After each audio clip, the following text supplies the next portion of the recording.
on, everybody? My name is Ted. Oh, bumped the camera. Try that again.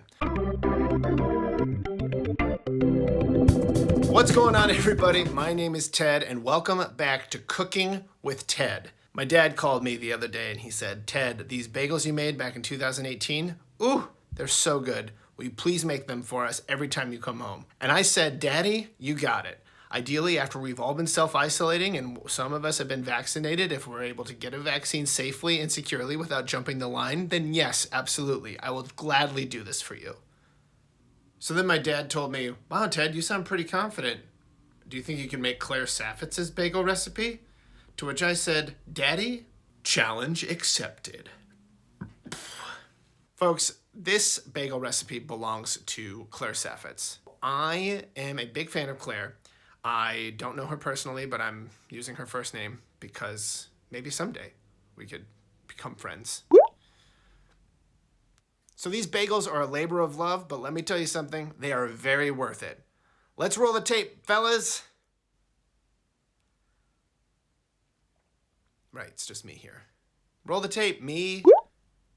All right, so the first thing you're gonna wanna do is gather your ingredients. If you can't find barley malt syrup, you can always use brown sugar. Now, brown sugar won't give you that malty flavor, but it'll still work in a pinch. I was able to find some, hold on, there it is, barley malt syrup. I found it online. This is not sponsored content. I went to vitacost.com. So I use a scale to measure my ingredients, primarily because you get a more consistent result when you're baking if you weigh by weight instead of by scooping a cup into a bag of flour. A lot of times when you scoop a measuring cup into a bag of a dry ingredient, it will actually compact it and give you more than you would expect. If you want to make sure there's as little room for error as possible, go ahead and weigh those ingredients. Also, if you want to use a scale, don't buy this one. Get one that runs on AA batteries. The scale sucks! Okay, so you're going to tear the scale. Tear is just a fancy word for setting it to 0. It's also what it says on the scale. Do I know what that means or where it came from? Nope. Actually, that's a good question. Tear. What does tear mean? Tear weight, sometimes called unladen weight, is the weight of an empty vehicle or container.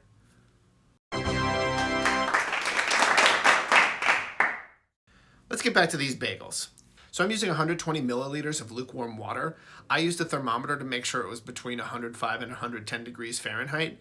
But honestly, if you don't have a thermometer, just give it a feel. And if it feels like lukewarm bath water, you're probably going to be fine. The key is you don't want it to be too hot because it will kill the yeast. So I'm using 120 milliliters of lukewarm water. The scale says 121.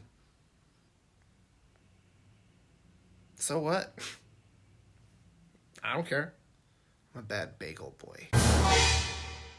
All right, so you're gonna spend way too much time measuring out your dry ingredients. You're gonna ask Siri, hey, what is a quarter ounce of dry yeast compared to grams?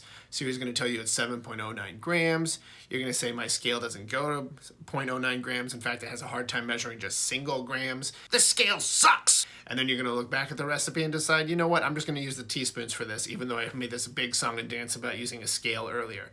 Use the measuring spoon to measure out the yeast if you have a big jar of yeast.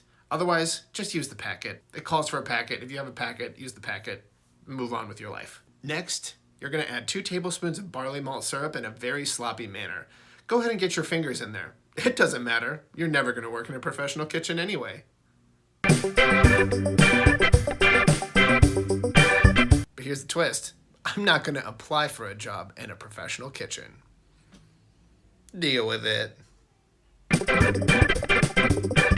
So now I had a little bit of barley malt syrup on my finger. I gave it a little taste. It definitely tastes intense. The taste, hey, the taste,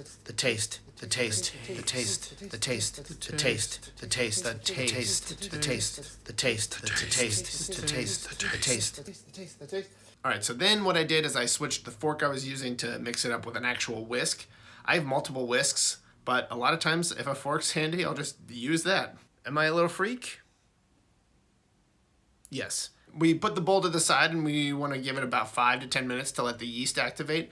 While we wait, I want to talk about flour. So the flour I'm using is a high quality, locally milled bread flour. Now you can still use all-purpose flour and get great results. The reason I bring it up is because I want you to make sure that you're subscribed to my channel, because I'm going to be doing a video in the future where I make 2 loaves of bread. One with a standard gold all-purpose flour, bleached, bromated, you can find it at any supermarket, and the other with a high-quality, locally milled flour. We're gonna do a taste test. We'll see if there's any noticeable difference. I'm gonna guess there probably is, but we're gonna find out for sure. Okay, so now we're gonna actually measure our dry ingredients into the bowl. I have 885 grams of flour. It's gonna hover a little over that, and then it's gonna magically just go back to 885 grams of flour.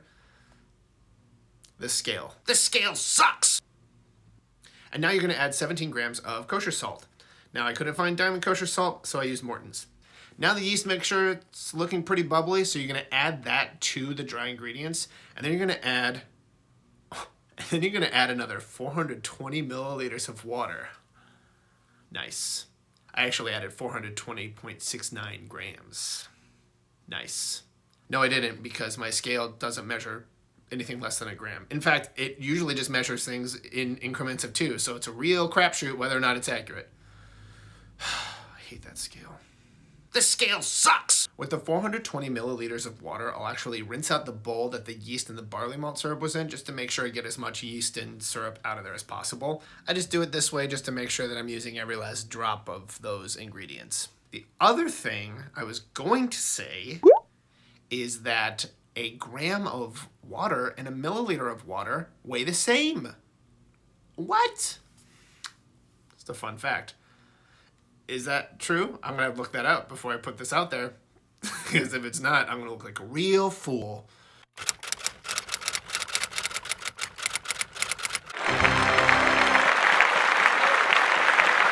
Now we're gonna mix this until it's a shaggy dough. Not Shaggy from Scooby-Doo.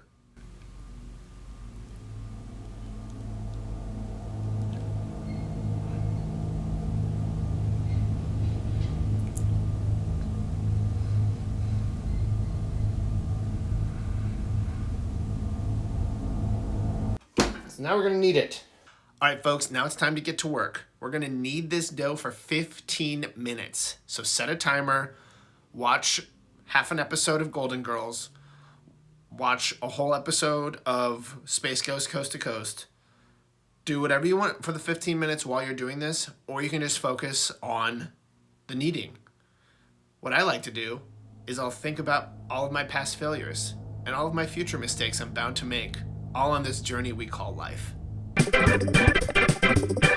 Now take a look at this. This is only after 5 minutes, but you can see within 5 minutes just how much more cohesive the dough is. The other thing that you're gonna wanna do while you're kneading this is you want to give the dough what's called a window pane test. Stretch out a piece of the dough and hold it up to the light. If you can see any light shining through, that means that you're pretty close. You're probably pretty good. But if the dough starts to rip before you get to that point, keep kneading. You need to keep forming that gluten, because the gluten is going to allow the dough to stretch and give you that really good chewy texture. What I did is I put the dough into a bowl for about an hour and a half, lightly dusted it with flour, and by lightly, I mean heavily. And then I put a towel over it and moved on with my life. Okay, so it's been about an hour and a half, and as you can see, ooh, that baby poofed up.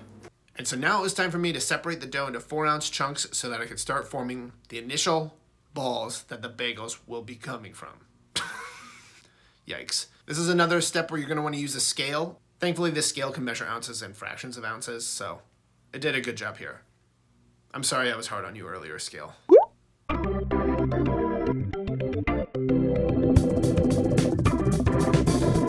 So the shaping technique, you can kind of see what I'm doing here, but I took the dough in my hand and then kind of formed like this with my hand and used my other hand to force it through to kind of form a ball. And at the bottom, you're gonna have a little bit of a seam there. You put that on the counter, seam side down, and I did this sort of dinosaur claw thing, as Claire described. The other thing I tried to do is I used my hands to just try to like pull it across. This is the part where the flour I put on top kind of came back to haunt me. You want to make sure you have a nice clean countertop, because that will help you form a nice tight surface on all of these bagel balls. The friction on the countertop is vital, and you'll only get that by having a clean countertop. This is going to feel really awkward at first. It took me a while to get used to it as well, but by the 12th or 13th bagel, you'll be a pro. Okay, so this is not a step from the recipe. I did this on my own because I do what I want. I'm a bad bagel boy.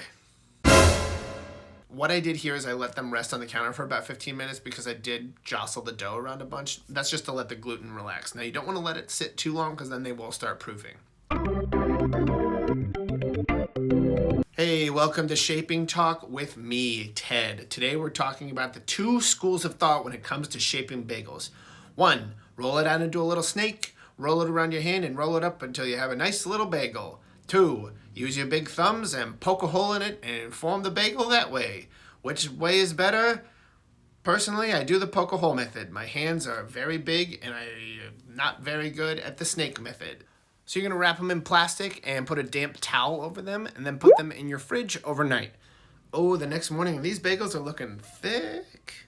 Sorry, inappropriate. These bagels are looking cute. I did the float test. They floated like a dream. The other thing I want to mention is to make sure that you take the plastic off of the bagels as soon as you take them out the following morning. That will help ensure that they don't stick to the plastic. Okay, so now we're going to bring a pot of water to a boil. I used a smaller cast iron just because the wider top and the narrower bottom makes it easier for me to put bagels in and take them out. I didn't want to use a gigantic pot of water just because I didn't want to. So then I tried to eyeball the baking soda and a big old hunk of baking soda fell out. This is another great opportunity to measure your ingredients. Use a tablespoon, put that into the box and scoop it out. Honestly, if you don't know how to do that by now, I don't know if I can help you much more. And then I put in way too much barley malt syrup. And then I stood and looked at my stove as it boiled over and made a huge mess and thought of all of my past mistakes and all of the future mistakes I'm bound to make. They ask you how you are, you just have to say that you're fine when you're not really fine, but you just can't get into it because they would never understand. So now I boiled the bagels for a minute on each side. You can also do it for about 30 seconds, but I find boiling them for a minute does give you a chewier texture, which is what we all love in a good bagel, right? Take whatever toppings you want and put them on a small plate, just like I do here. And then prep it, put it back on that rack while your oven preheats. And then, once your oven's preheated to 450 degrees in the middle rack, you're going to put the tray into the oven and bake them for about 18 to 20 minutes. The za'atar bagels were great. I highly recommend za'atar. If you haven't really experienced za'atar before, I'm going to put a link in my description where you can find some. There are a bunch of different types, but it's an excellent seasoning that tastes great on so many different things. Pull the bagels from the oven and admire your handiwork. Now these bagels didn't look perfect. They didn't look picture perfect. I would not expect to see these in Bon Appetit anytime soon. But here are some valuable lessons that I learned while making bagels. Number 1, measure your baking soda and barley malt syrup. They ask you how you are, you just have to say that you're fine when you're... And also, make sure that you're using a larger pot of water. I think because there was too much baking soda and barley malt syrup, the crust on the bagels looked a little craggy and not as expected. Lesson 2, take the plastic off of the trays when you take them out of the fridge. Otherwise, you're going to get even more weird-shaped bagels. Also, make sure that they don't sit out in a warm kitchen for too long before you boil them and bake them because they will look crazy, like this. Most importantly, don't be too hard on yourself. Bagels are challenging. This whole time that we live in is challenging. What matters isn't whether or not you were 100% successful. What matters is that you made it. You did it. You made bagels. You did it. That's amazing. And guess what? You also ate 2 pounds of cream cheese in 3 days because of these bagels. What a great 3 days that was. It's the best 3 days of my life. God, I love cream cheese. I love cream cheese.